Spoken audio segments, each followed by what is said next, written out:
नमस्कार दोस्तों, स्वागत है आप सभी का हिंदी साहित्य वैकल्पिक विषय की क्लास में। आज हम लोगों की सीरीज का ये दूसरा प्रश्न होने वाला है, जिसमें एक बार फिर हम सब कबीर पर यूपीएससी का आया हुआ एक पिछला प्रश्न डिस्कस करेंगे और उस प्रश्न के माध्यम से हम लोग बहुत सारा कॉन्सेप्ट सीखेंगे और उसके अराउंड जितने कॉन्सेप्ट हैं उसको भी कम समय में ही टू द पॉइंट सीख लेंगे। आप सभी को प्रश्न देखना है, कुछ देर वीडियो पॉज करनी है, उसके बाद वीडियो देखना है और उसके अकॉर्डिंग जो आप अपने मत की अभिव्यक्ति करना चाहें उसे कमेंट बॉक्स में डालें। जिसका सबसे शानदार होगा उसका नाम अगले व्याख्यान में शामिल किया जाएगा। तो चलिए ज्यादा बातें न करते हुए शुरू करते हैं। नीरस निर्गुण मत में कबीर ने ढाई आखर जोड़ने की पहल किससे प्रेरित होकर की और क्यों? अपने कथन की पुष्टि कीजिए। हो सकता है ऊपर से गया हो, लेकिन तोड़ तोड़ के पढ़ें और कीवर्ड निकाल निकाल कर पढ़ें तो आपको समझ में आ जाएगा।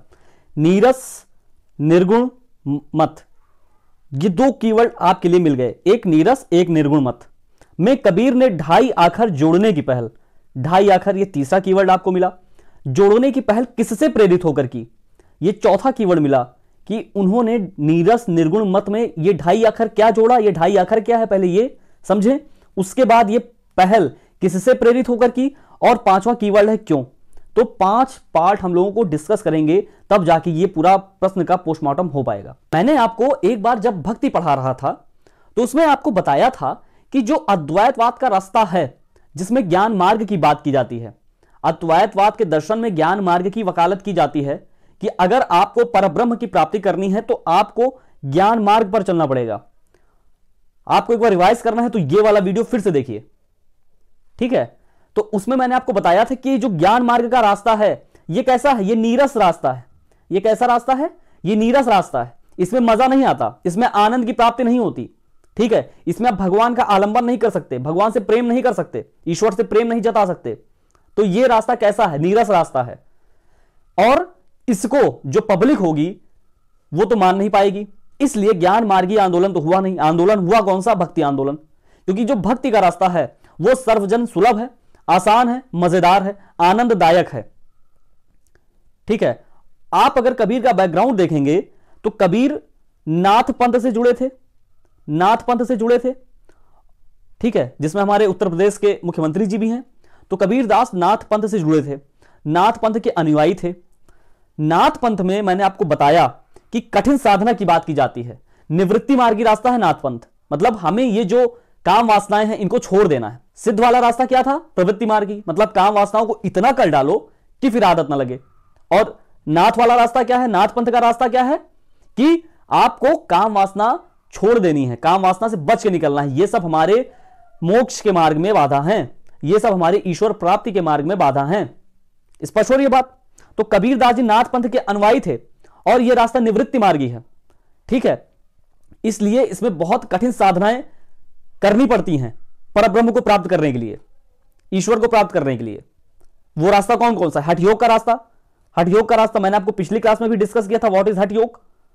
हठ योग का रास्ता का मतलब सीधा समझिए कि जो आपकी इंद्रियां हैं उनको अपने वश में करना, जो आपकी इंद्रियों का समान स्वभाव है उसके उलट उनसे करवाना, ठीक है। जैसे हमारी आंखें बाहर देखती हैं, बाहर के जगत को देखती हैं, लेकिन इनका मानना था यार ईश्वर तो हमारे अंदर बसता है, तो अपनी आंखों को उल्टा कर लो, ठीक है। मतलब आप अपने चक्षुओं के माध्यम से अपने भीतर के व्यक्तित्व को देखो।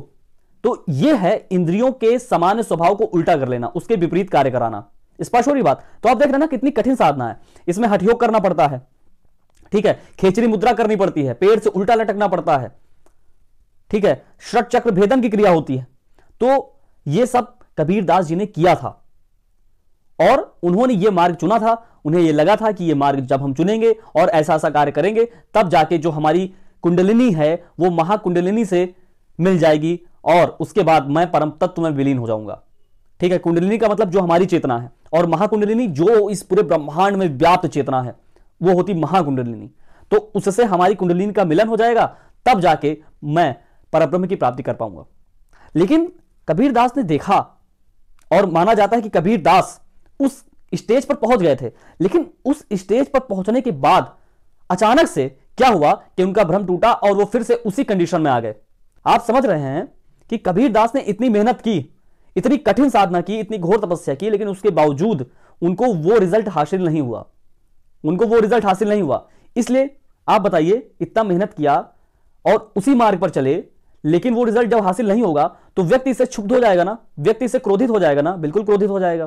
तो आपको एक पॉइंट मिल गया कि कबीर दास का जो रास्ता था वो नीरस था, लेकिन इस रास्ते को क्यों छोड़ा, है ना प्रश्न, किससे प्रेरित होकर किया और क्यों, तो क्यों छोड़ा, एक पॉइंट तो आपको मिल गया। निर्गुण मत मैंने आपको बताया, अद्वैतवाद का कॉन्सेप्ट, अद्वैतवाद में निर्गुण ब्रह्म की बात की जाती है।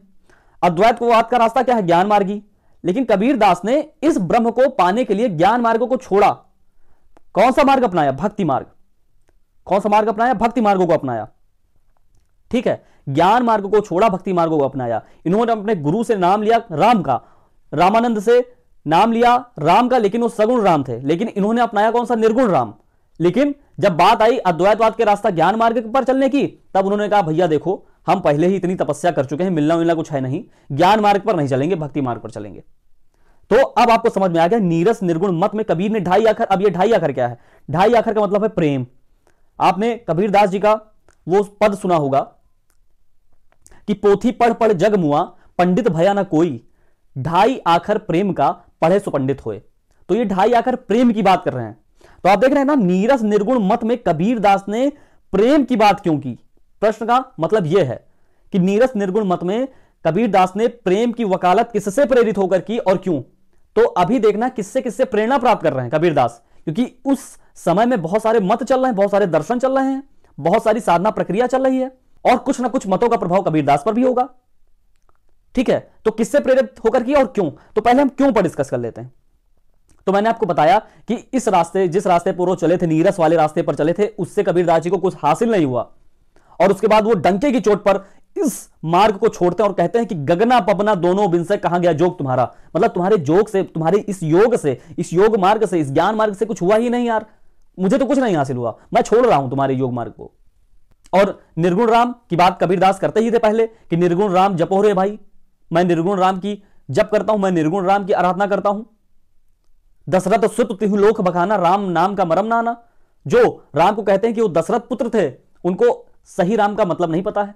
और मैंने आपको सगुण वर्सेस निर्गुण की डिबेट में यह बता रखा है, यूट्यूब पर अवेलेबल है, उसको भी देख लीजिएगा आप। उसमें मैंने आपको बता रखा है कि निर्गुण ईश्वर की परिकल्पना करने से क्या क्या फायदे हो जाते हैं। और कबीर दास इतने विवेकशील थे, इसलिए उन्होंने निर्गुण मत को स्वीकारा।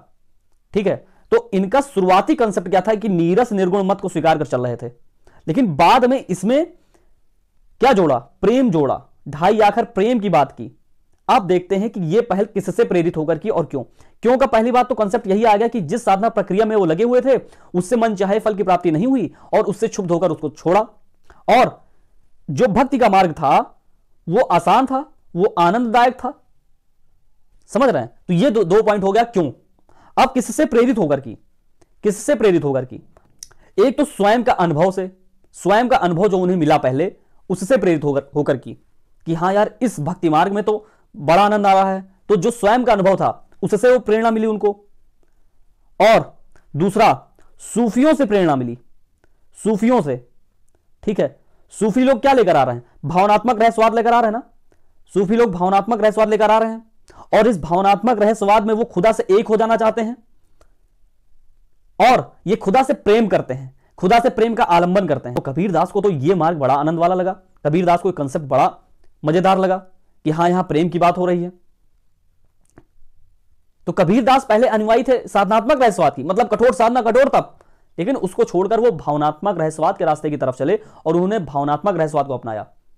ठीक है, रहस्यवाद का मतलब यह होता है कि मन ही मन में आपका खुदा से मेल मिलाप हो जाना, आप खुदा की चेतना को समझ रहे हैं, खुदा आपकी चेतना को समझ रहा है, मतलब आप खुदा से कनेक्ट हैं, आप ईश्वर से कनेक्ट हैं, यह होता है रहस्यवाद।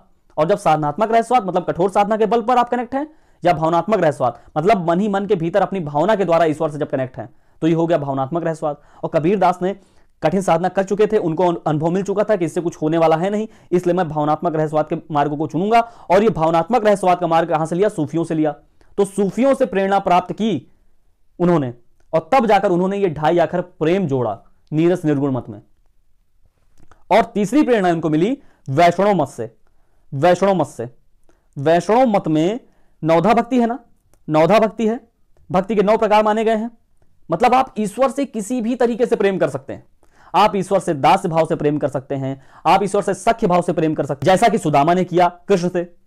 कबीर ने दास्य भाव से भी भक्ति की, कबीर ने प्रेम के भाव से भी भक्ति की। अब दास्य भाव से भक्ति का कॉन्सेप्ट देखिए, मैं तो कूता राम का मुतिया मेरा नाम, मतलब मैं तो राम का कुत्ता हूं, मेरा नाम मुतिया है, और जित राम की जेवड़ी तित खींचे तित जाऊं, और जिधर जिधर राम की जेवड़ी मुझे खींचती है मैं चला जाता हूं।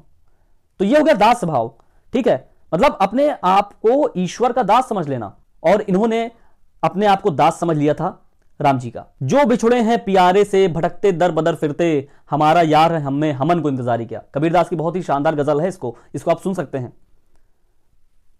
तलफे बिन बालम मोर जिया, दिन नहीं चैन रात नहीं निंदिया, तलफ तलफ के भोर किया। तो देख रहे हैं ना किस तरह से प्रेम का आलंबन भी कर रहे हैं। और ये प्रेम का आलंबन कहां से सीख रहे हैं? तलफे बिन बालम मोर जिया, ये सीख रहे हैं सूफियों से, और दास भाव स्वीकार कर रहे हैं कहां से? वैष्णव मत से। तो अब मैं कंक्लूड करूं तो नीरस निर्गुण मत का मतलब समझ गए ना आप। नीरस मतलब जो ज्ञान मार्गी शुष्क रास्ता था, नाथ पंथियों का रास्ता था, वो नीरस हो गया। निर्गुण मत मतलब अद्वैत वाला मत, उसमें कबीरदास ने ढाई आखर जोड़ा, प्रेम जोड़ा, ठीक है, प्रेम के भाव को जोड़ा। इन लोगों में प्रेम का भाव नहीं था, ये शुष्क मार्ग थे, ठीक है, इसमें कोई भावना नहीं थी, भावना की कोई जगह नहीं थी। लेकिन कबीरदास ने इस मत में प्रेम के मत को जोड़ा, प्रेम के भाव को जोड़ा। अब क्यों जोड़ा? क्यों? क्योंकि इनका अनुभव था और क्षुब्ध हो गए थे, क्योंकि मिला कुछ नहीं। और दूसरा, इन्होंने देखा कि यार ये जो भक्ति का मार्ग है ये तो आसान रास्ता है, ये तो सर्वजन सुलभ है, ये तो आनंददायक रास्ता है, ठीक है। और किससे प्रेरित होकर की? उस समय में कई सारे मत चल रहे थे, कई सारी साधना प्रक्रियाएं चल रही थी, कई सारे मार्ग ईश्वर प्राप्ति के चल रहे थे। उन्होंने देखा कि देखो भाई, सूफी लोग भी भावनात्मक रहस्यवाद का कॉन्सेप्ट ला रहे हैं, वो प्रेम की बात कर रहे हैं, खुदा से एकात्म हो जाना चाहते हैं, तो क्यों ना हम इसके मार्ग को स्वीकार लें, ठीक है। और उससे प्रेरित होकर कबीरदास जी कहते हैं कि तलफे बिन बालम मोर जिया, दिन नहीं चैन रात नहीं दिया, तलफ तलफ के भोर किया। मतलब मैं अपने ईश्वर से मिलने के लिए तड़प रहा हूं, जैसा कि सूफी लोग तड़पते हैं खुदा से एकात्म हो जाने के लिए। और उसके बाद जो इन्होंने वैष्णव मत में नवधा भक्ति देखी, नवधा भक्ति में खास तौर से दास भाव और प्रेम का आलंबन करने वाला भाव, जैसे दुल्हन गाऊं मंगल चार, घर आए मोरे राजा राम भरतार, मैं तो कूता राम का। तो वैष्णव मत से भी इनको वो प्रेरणा मिली कि हां, हमें इस मार्ग में ढाई आखर जोड़ना चाहिए। तो यह था पूरे प्रश्न का पोस्टमार्टम। उम्मीद है आपको बिल्कुल समझ में आया होगा। आप लोग भी अपने मत का प्रतिपादन करना कमेंट बॉक्स में मत भूलिएगा। तो आज के लिए बस इतना ही। हृदय की गहराइयों से बहुत बहुत धन्यवाद। जय हिंद।